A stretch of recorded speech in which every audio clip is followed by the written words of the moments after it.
नमस्कार मित्रांनो, आपल्या आजच्या या सत्य घटनेची सुरुवात होते राजस्थानमधील वडनगर जिल्ह्यामधून. या जिल्ह्यामध्ये एक छोटंसं गाव आहे. या गावामध्ये राहणारा सुनीलचं वय साधारणतः 32 वर्ष. सुनील शेळ्या चरायला घेऊन जायचा आणि त्या शेळ्यातून येणाऱ्या उत्पन्नातून घर खर्च चालवायचा. सुनीलच्या घरी त्याची एक पत्नी होती, तिचं नाव नम्रता. त्याची एक बहीण होती जी अजूनपर्यंत लग्न झालेलं नव्हतं, तिचं नाव प्राची. आता या तिघांचा सुखी परिवार होता असं म्हणू शकतो. दिसायला वरून सुखी होतं, पण आतून त्यांच्या घरामध्ये जे काय चाललं होतं ते त्यांनाच माहिती होतं. एक तर या प्राचीचं लग्न होत नव्हतं, जी की त्या सुनीलची बहीण होती.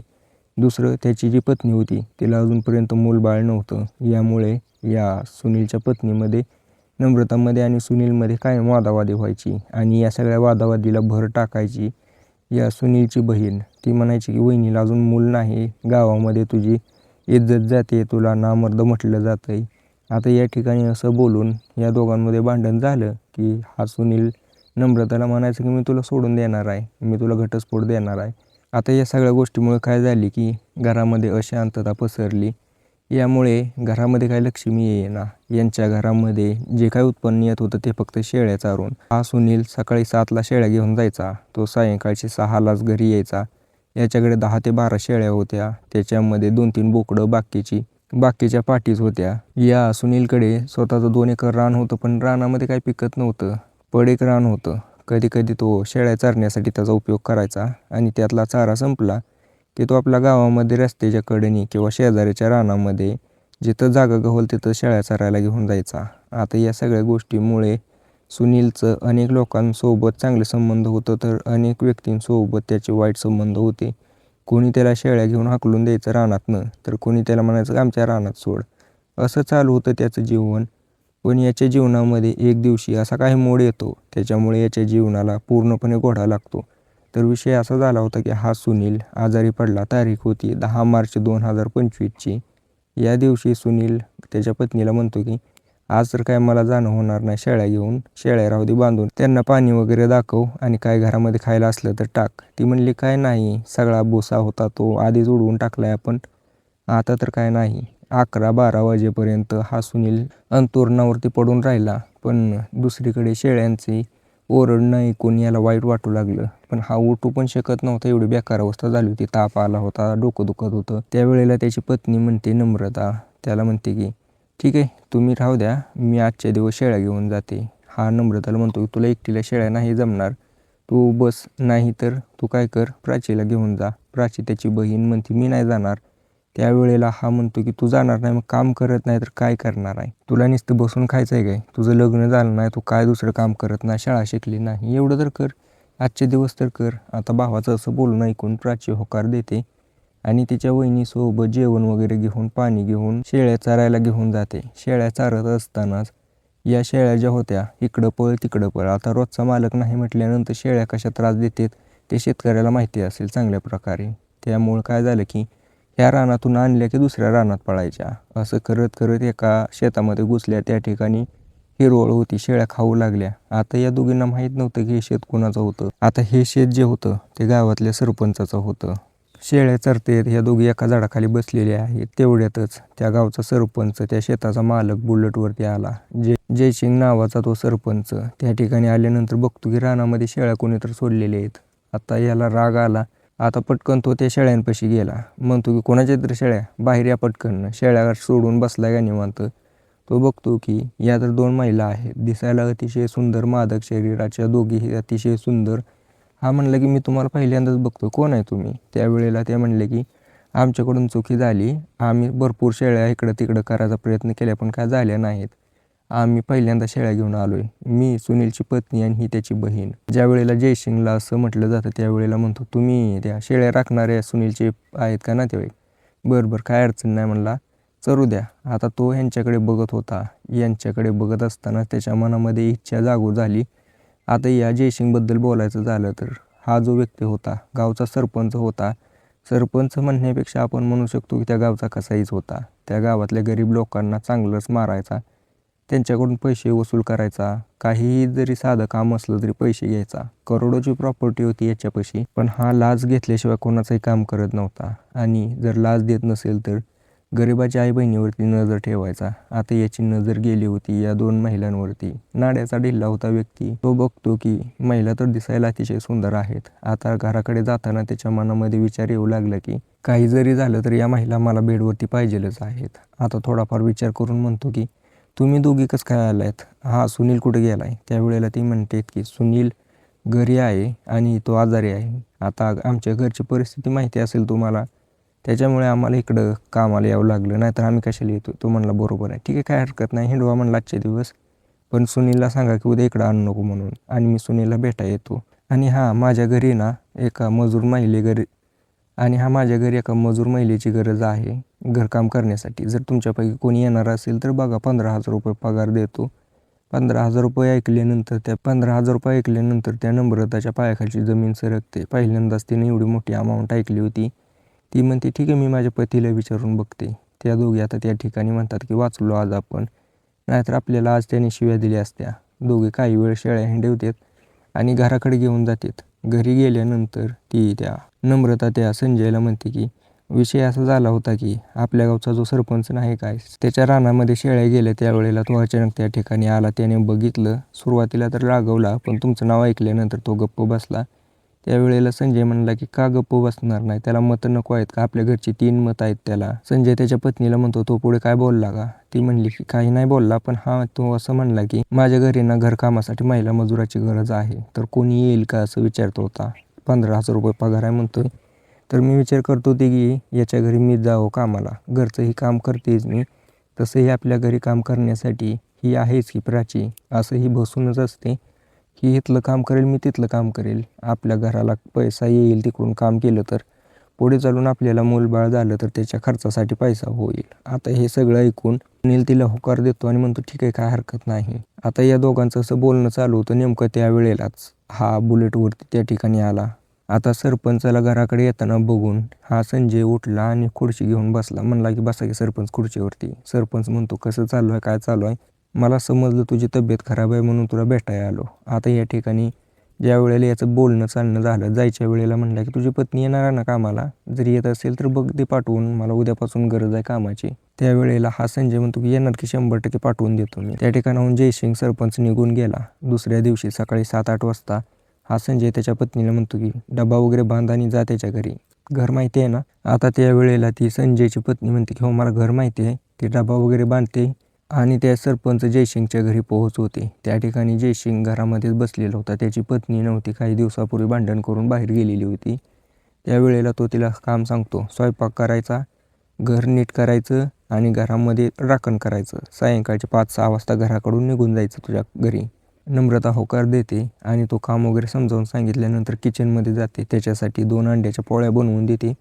भाकर वगैरे बनवून दिल्यानंतर जयसिंग भरपूर दिवसातून भाकर खाऊन घरातून बाहेर पडतो. एवढे दिवस तर त्याला हॉटेलमध्ये जाऊन खावं लागत होतं. त्यामुळे आज तो खुश होता. चांगल्या पद्धतीने गावामध्ये गेला. गावामध्ये गेल्यानंतर त्या ठिकाणी एक महिला त्याच्यापाशी मदत मागण्यासाठी आली. या महिलेची लाचारता बघून तिला म्हणतो की ठीक आहे, मी मदत तर करेल तुम्हाला, काय तुम्हाला घरकुल मंजूर करायचं आहे ना, करतो मंजूर, फक्त माझ्यासोबत काही वेळ घालवावा लागेल. आता या ठिकाणी ही महिला त्याच्याकडे बघते. तिच्याकडे काही पर्याय नव्हता. तिचा पती जो होता तो दारू पित होता.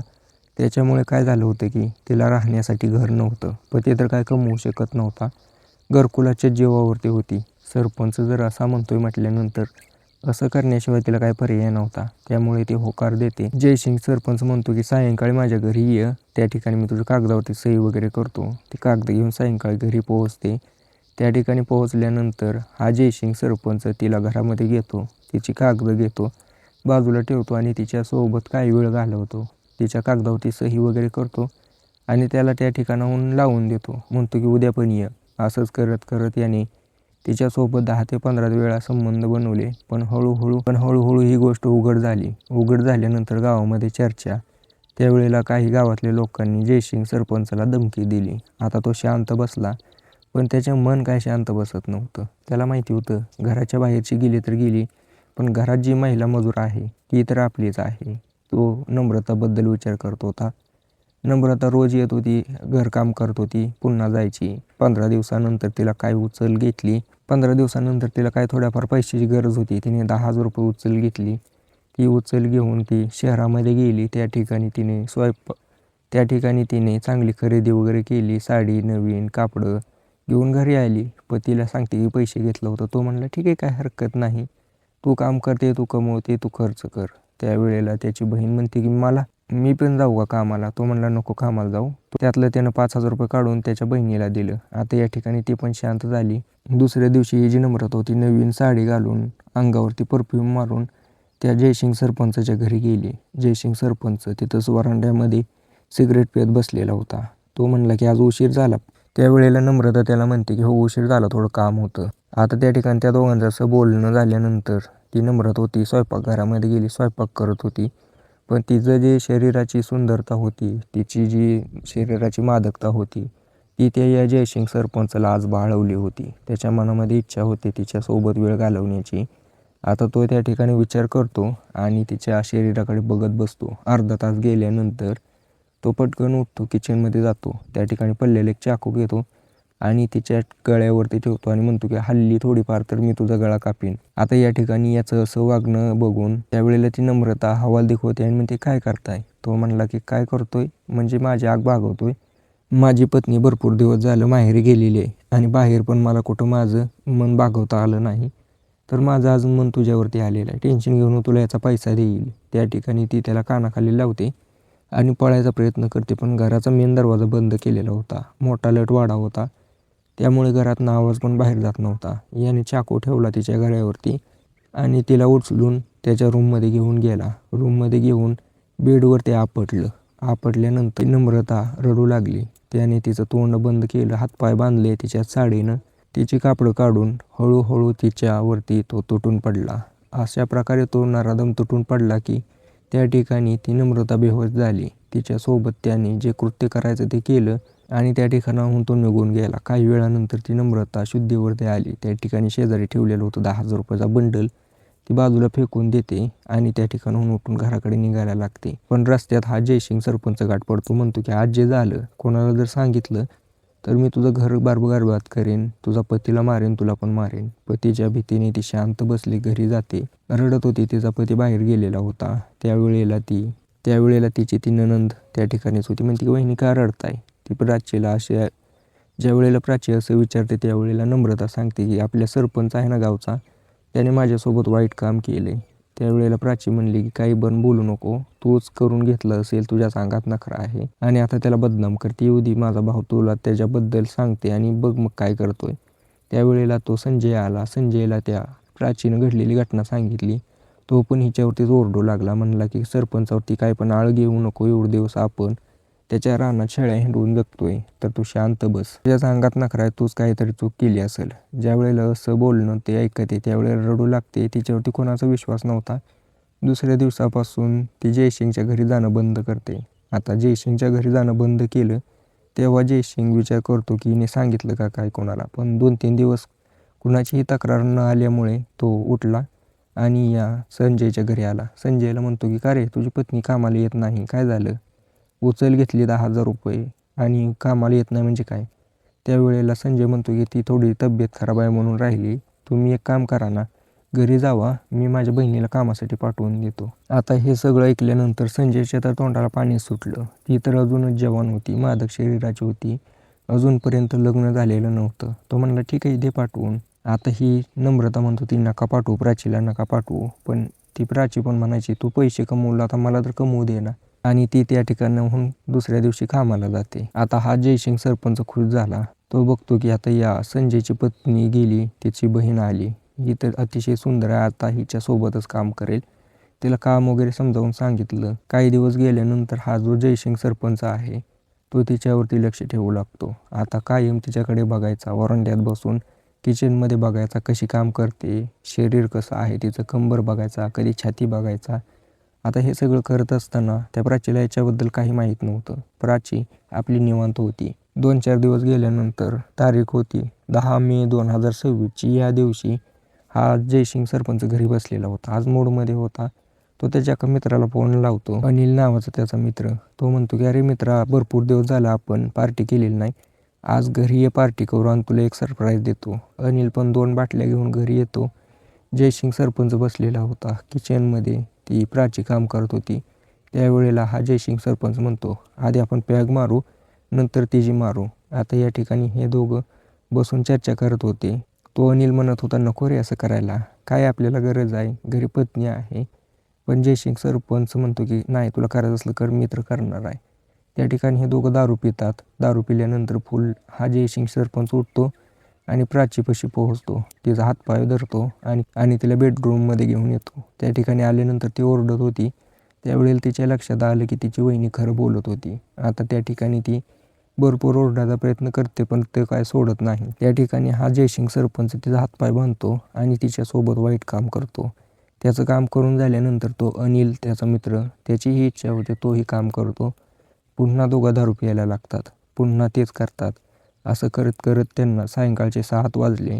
भरपूर वेळ झालं. प्राची घरी आली नाही म्हणून संजय काळजीत पडला. त्यावेळेला त्याची जी पत्नी होती ती म्हणली, काय बघताय, जाऊन एकदा घरी त्याच्या बघून या, कुठं गेले, मी तुम्हाला सांगितलं होतं नको पाठवू म्हणून.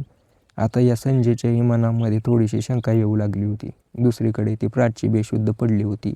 या सरपंचाला आणि त्याच्या मित्राला वाटलं मेली का काय, कारण ही बेशुद्ध पडली होती. तिच्या डोक्याला मार लागला होता, रक्त सांडत होतं.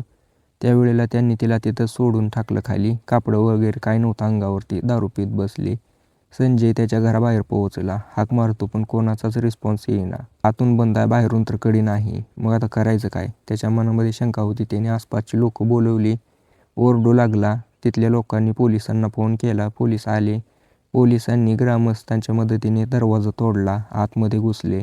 त्या ठिकाणी संजय सिंग बघून हैराण झाला. तो जो सरपंच होता आणि त्याचा मित्र दारू पिऊन पडलेले होते आणि त्याच्या रूममध्ये त्याची बहीण पूर्ण नग्न अवस्थेत पडलेली होती. रक्त सांडत होतं डोक्यावरून. त्यांना वाटलं आता मेली का काय. या दोघांनी तिच्यावरती मेलेल्यासारख्या अवस्थेत वाईट काम केलं होतं. लेडीज कॉन्स्टेबलनं चेक केलं तर तिचं श्वास चालू होता. तिला दवाखान्यात घेऊन गेले आणि त्या दोघांना अटक केली. आता या दोघांना पोलिसांनी ताब्यात घेऊन गंभीर कलमांतर्गत गुन्हा दाखल केलेला आहे. त्यावेळेला त्यांना विचारलं की तुम्ही असं का केलं. त्यावेळेला त्यांनी सांगितलं, आम्ही नशेमध्ये होतो, आम्हाला वाटलं ही संपली म्हणून आम्ही तिच्यावरती ते वाईट काम केलं. पोलिसांनी यांच्या दुसरीकडे ती जी प्राची होती ती आता हळूहळू रिकवर व्हायला लागली. दवाखान्यात आहे. तिच्यावरती योग्य ते उपचार चालूच आहेत. पण या संजयने आणि प्राचीने नम्रतानं सांगितलेलं जे ऐकलं असतं तर असं घडलं नसतं. काय नाही, या प्राचीचं आयुष्य बरबाद झालं. बाकी तुम्हाला याच्याबद्दल काय वाटतं मला कमेंट करून नक्की सांगा. व्हिडिओ कसा वाटला आहे लाईक करा, चॅनल सबस्क्राईब करा.